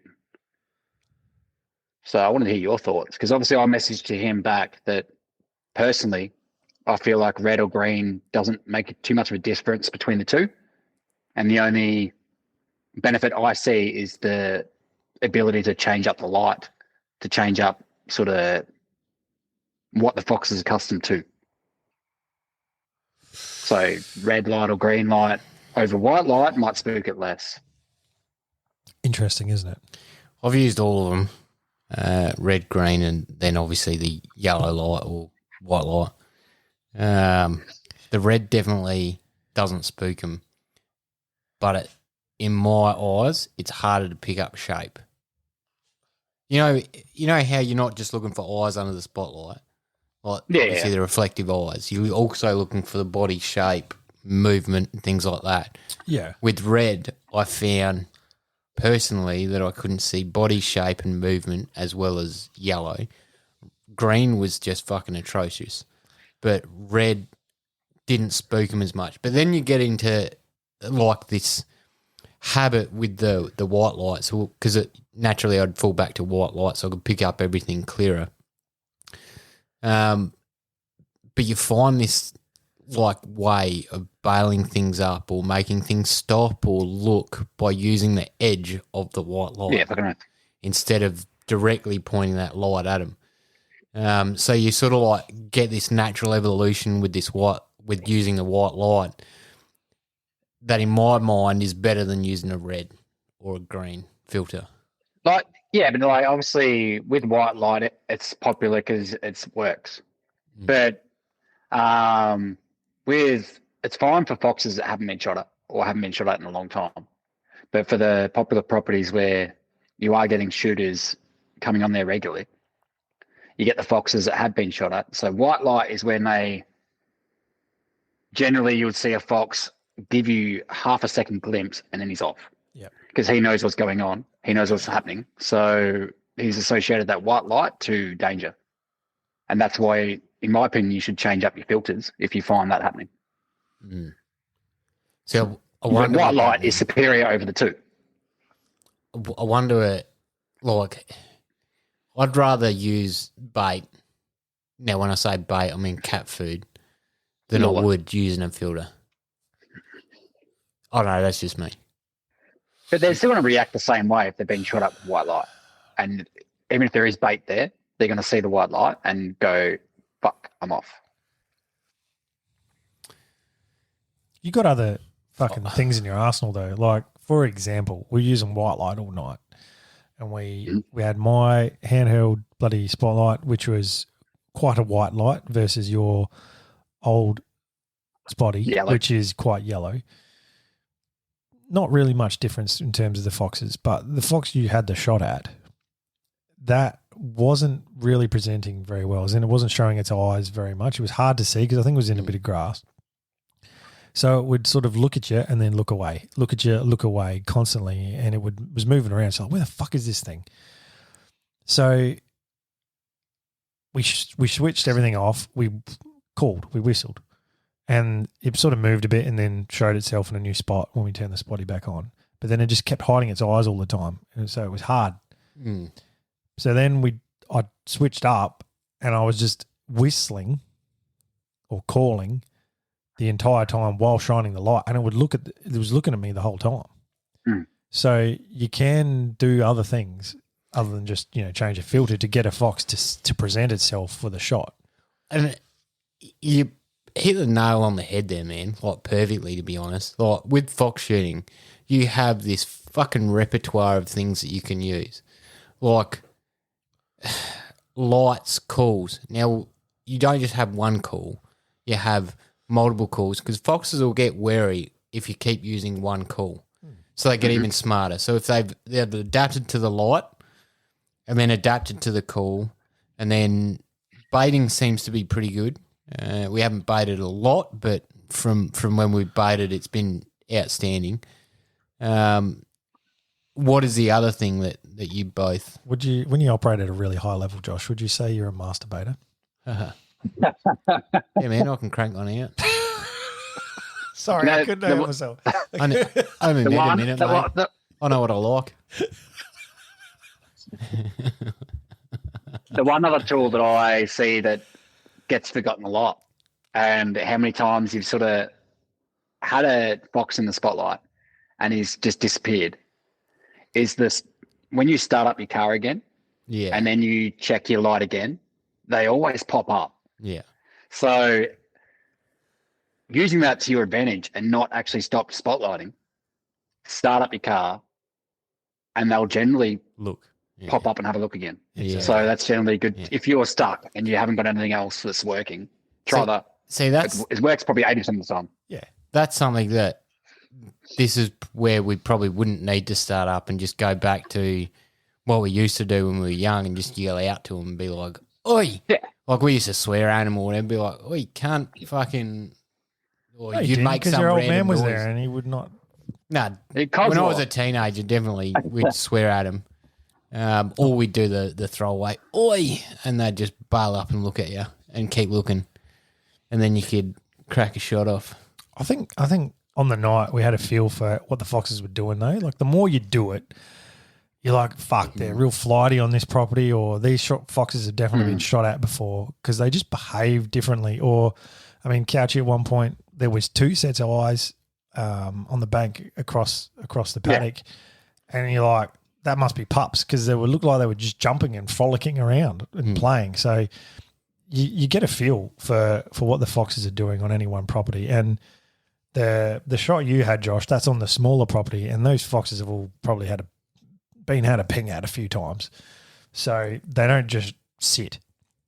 I remember I shot a fox on a property we went to as kids all the time, and I shit you not, this fox was putting its head above a log and below a log. Yeah. And above a log and below a log. Yeah. And I had to time it when it was putting its head above the log and then shot it between the eyes. But that fox has been shot at a lot. Yeah. So they're smart. They are wily. That's the one thing I love about fox shooting. It's never, no fox is the same. It's like, I think most people have shot kangaroos before. It's not a fan of it. It's just too sort of, it's simple. But a fox, there's always that different sort of level of maturity with a fox that'll act different like a pup. We all know that you try and call a pup in and it's you can't. I feel like you can't call a pup in because they're just too worried about just fucking around with its mate or just sniffing the ground and just searching. So they're not really sort of curious about hunting. Well, they're actually a social animal, and it's pups, you know, they're like, we've all witnessed them, and they'll just be playing. You could be calling your guts out, and they'll just, with their brother and sister, be like messing about. And you can see them sort of like attack each other and sort of play like pups, like normal dogs. There's like there's a third pup just on the sidelines with a video camera. Hey, of course. Hey, stepbrother. Yeah. You're stuck in that hole. This is why you get stepmom walks in. Oh, I'm stuck in the laundry. The washing machine. Log. Fucking hell. It's true, they didn't give a fuck when we were calling. They don't, yeah, and you're right, they certainly don't. But they are social animals, and something I learnt today, my missus actually told me, I think. You only learned that today? No, I learnt that typically they'll live with about 6 other adult males. So like not adult males, but adults. So one fox, there would typically be like 6 or so foxes around as well. Which I didn't realise it was that many. I thought, 2 will chill. They mate for life as well, a male and a female. So, yeah. Didn't realise that. But it makes sense because whenever you see one fox, you always see a few foxes, typically. Oh. Yeah. You know what? Like, as much as I love hunting foxes, this is probably going to annoy some people, but as much as I love hunting foxes are actually pretty cool animals. In my opinion, yeah, they're compared cool to like shoot. yeah. They're cool. They're cool animals too. Like, don't get me wrong, I love to shoot a fox, but fuck, if it was legal to have them as a pet, I don't know. Nah. Yeah, I don't think I'd go that far. They're pretty cool. Look, I can see how the whole pet thing would be appealing because they do make some cool noises and they're pretty cute and cuddly and they're pretty clean. Oh. I've watched videos where people have them as pets, like in the UK. I don't know if that's legal, but I've seen the people that have had them as pets have been in the UK for whatever reason. And, yeah, they love them. Can you do the noise that they make when they're like scratching their tummy? No, I can only do the one they make when they're being fucked by the stepbrother. Oh, can you give us? Can you let me know how you sound when you're fucked by your stepbrother? You're fucked. Oh, you can't. Fuck off. Leave me alone. No, I can't. Have you got an impression of a fox doing that, Josh? They sound odd, man, because they're like cackle almost. Yeah, like real weird. It's weird. Just like it's got real weird right now. Yep. Yeah, have you got any other questions about fox hunting or foxes in general? It's sort of best caliber for fox fox conversation. At what? Best caliber for fox hunting. 2 to 3. 22K horn. No, 22 adds a bit more of a challenge concept, but 2 to 3 just a broader spectrum of fox hunting. I would go for 22,250. Ooh, yeah, that's the throwing the herring. That's great memories with the 22,250. Have shot smacked a lot of foxes with that. Hundreds and hundreds of foxes. What's your opinion on headshots on a fox? Well, we've stopped streaming for some reason. No, we haven't.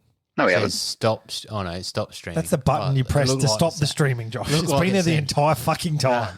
I've only just realised it. All right. Even I can say that we haven't stopped streaming. Oh, Jesus. All right. So headshots on foxes, I'm all for it.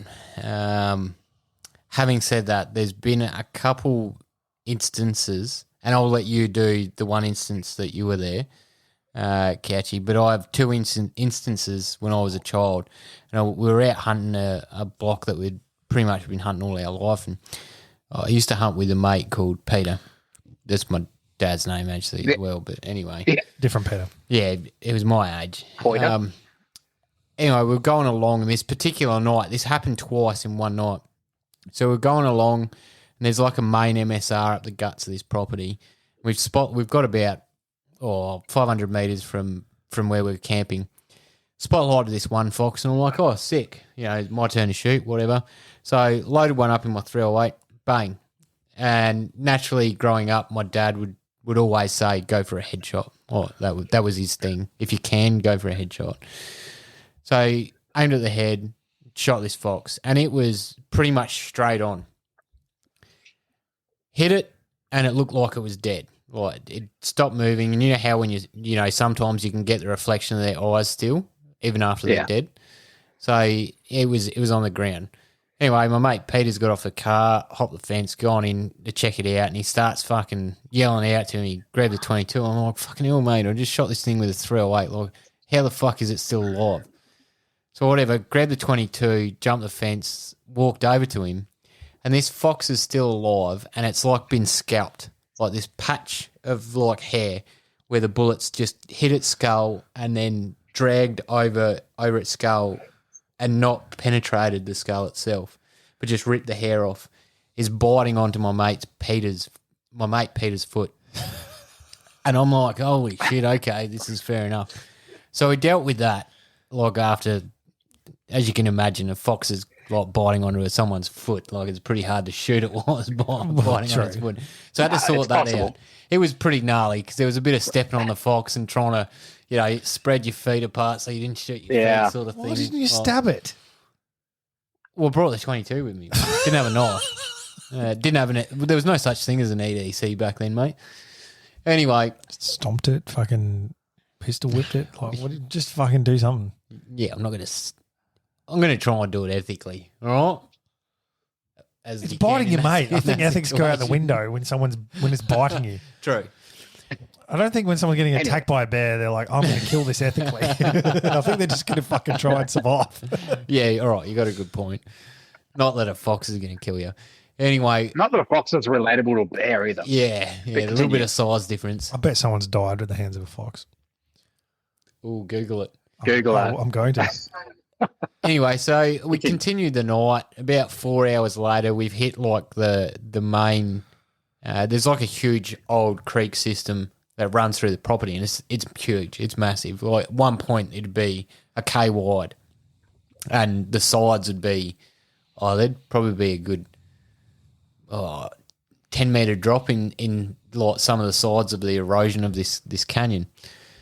And we were spotlighting down, and Peter's like spotlighted a fox, and it's his turn to shoot. So he shot, and exactly the same things happened. Shot it in the head, and the bullets hit the skull and sort of just capped it, just ripped off a bit of its hair. But this time it knocked it out. By the time we got over there, it was sort of like it's dazed and stumbling around, got on its feet and tried to walk off, but we shot it again and killed it this time. Now, the only thing that I can boil it down to is the angle of the shot was just, and it meet that fox's skull on that perfect angle where it's just ricocheted and gone over its head. Yeah. So that's obviously two examples of like the worst case scenario. The other worst case scenario is blowing the jaw out and not actually killing, like severing the nervous system. But anyway, go on. Like you're burning to tell your story. There's I wasn't sure if you're going to say it or not, but there's been plenty of encounters where I've had headshots go sour. But one story I remember my uncle saying that he went out fox shooting, and headshots was pretty much what he did. And went out, did his night shoot. On his way back into the house, he was sitting in the back, and so whoever was driving.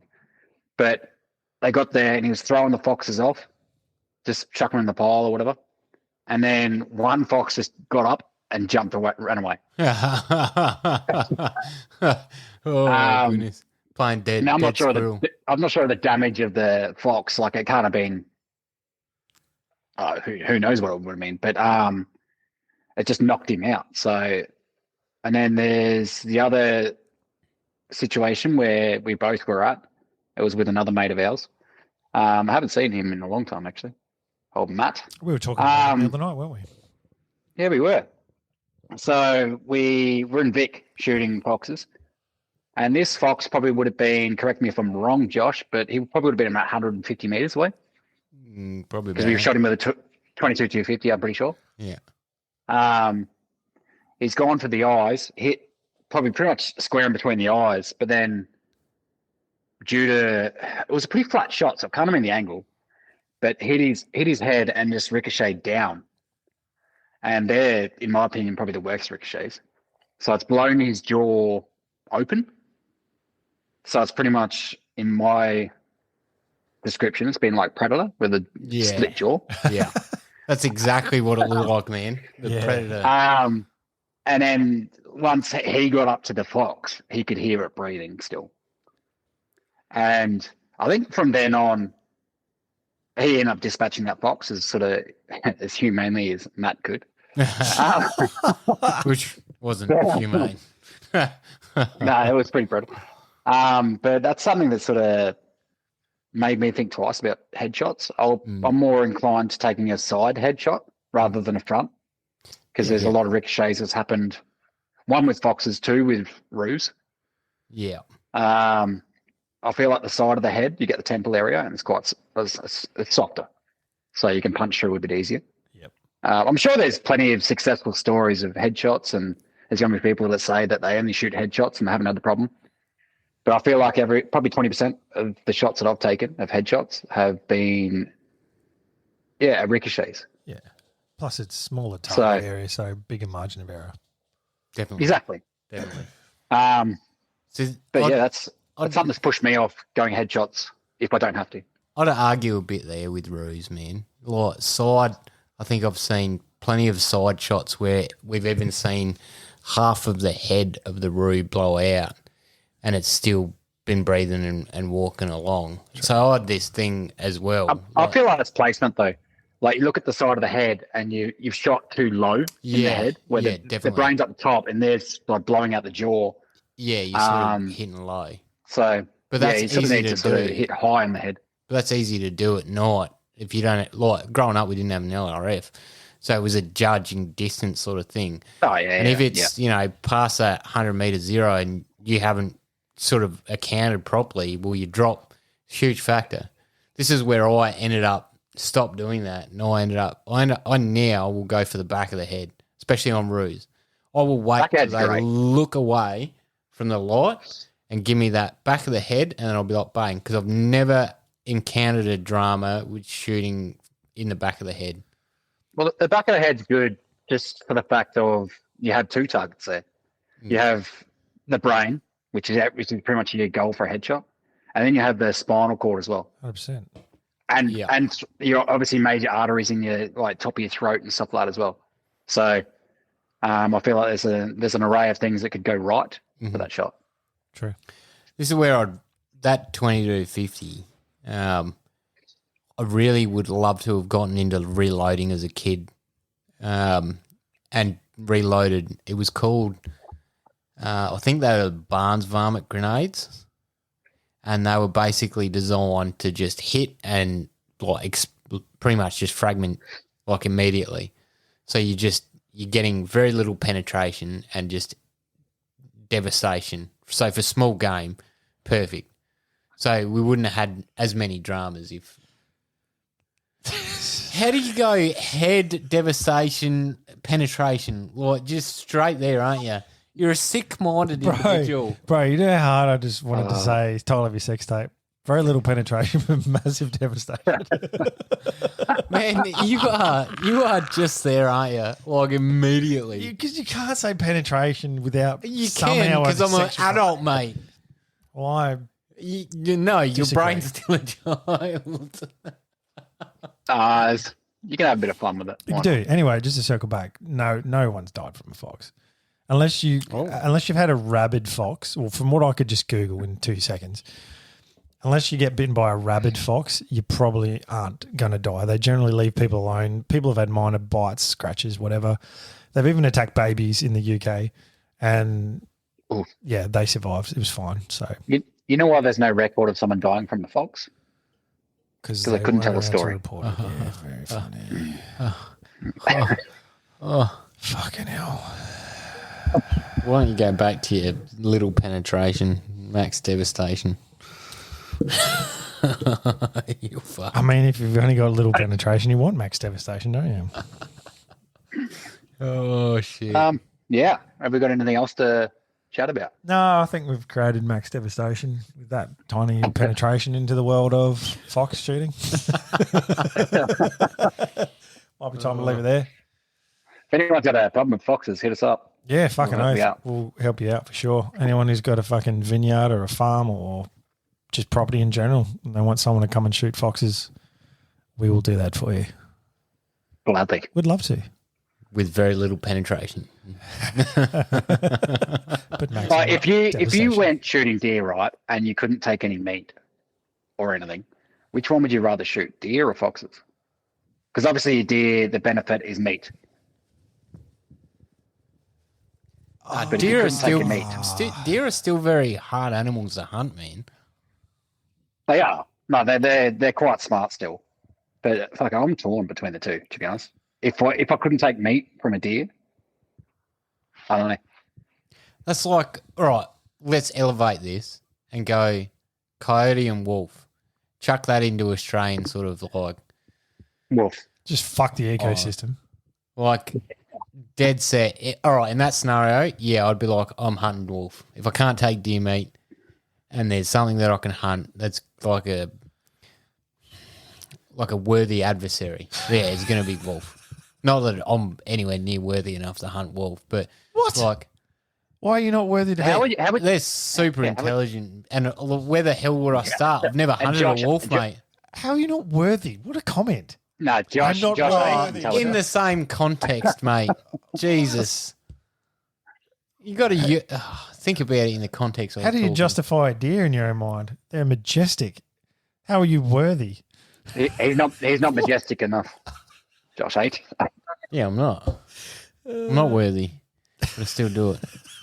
Anyway, you're 'Cause going it's somewhere. sterile and I like the taste. No, I don't know where I was going. I don't know where you're Caleb's going. fucked that up. No, I just interrupted your train of thought again, and you fucking can't hold it.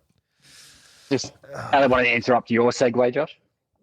I got no, I've got nothing, man. Yeah, you did that to me last gone. week. Yeah. Did I? You did. You went and took a piss. I was segueing seamlessly, and at that point, you're like, Because going for a piss. one of our listeners said, well, blew wind up your skirt and said, I love your segues and how you seamlessly do it. You just When I we have did. a, when we have a Stitch it up guest, when we have a perfectly. guest, yeah, I do. So, yeah, I wanted to piss on your parade. There's an art to it, mate. Is there? Admitting the fact. There is. Yes. There is, and you are very good at it. I'll give it to you. Oh, thanks, mate. Oh, well, No, fucking, that's what's the all next right. segue, You can Caleb? give it to me with minimum penetration and maximum devastation. I will. Thank you, Josh. I As will. you do all the time. It will be stretched tonight. Yeah. You got an emoji for that, Josh? I do, mate. And at the end of that emoji, there'll be water droplets. Blood. And the crying face. I'm pretty sure there's blood droplets. Is there a blood There emoji? is, there is. Yeah. Yeah, Is it? Yeah, I think so. Yeah. Is that what she sends you occasionally? And you're like, Then I do the tongue emoji. Oh, no. Yeah, yeah. you do the tongue with the weights emoji? What's that? Tastes like iron? The tongue and then the fist emoji. No, you do the tongue and then the weights emoji because it tastes like iron. Tongue, eggplant, fist. Ah, I don't know. I'm searching for the Domio grin emoji, but anyway, I don't even want to go. This is the time we need to wrap this up, I think. you need to send the clown face. Oh, red lips. The clown face would work. You into clown porn? Maybe that's what Hainesy's on about. That's a thing. Clown porn? Yeah, why not? No, the Domio grin. It's a clown face. He's got a red mouth. Oh, true. Oh, because, yeah, he always sends the clown, doesn't he?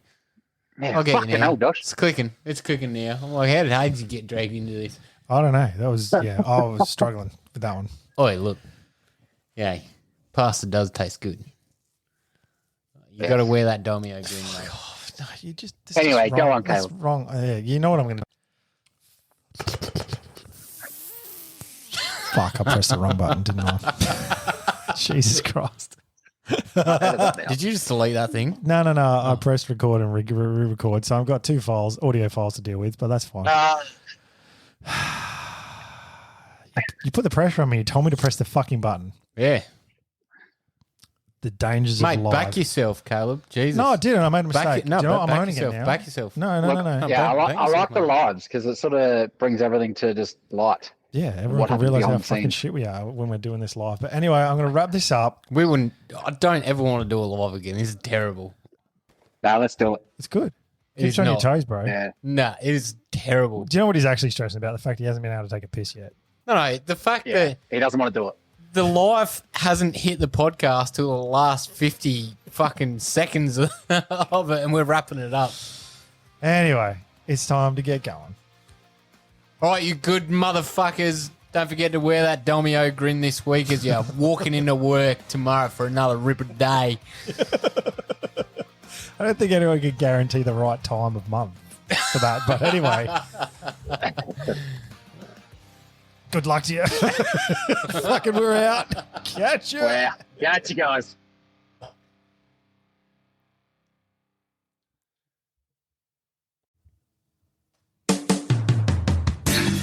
G'day, dude and dudettes. Josh here. Do you find it hard to keep your long, hard barrels free from gun STDs? Maybe you need a clean out of your bore. If this is you, jump on over to highcaliber.com.au and use the promo code SENDITMATE to receive a 10% discount on all your gun cleaning needs.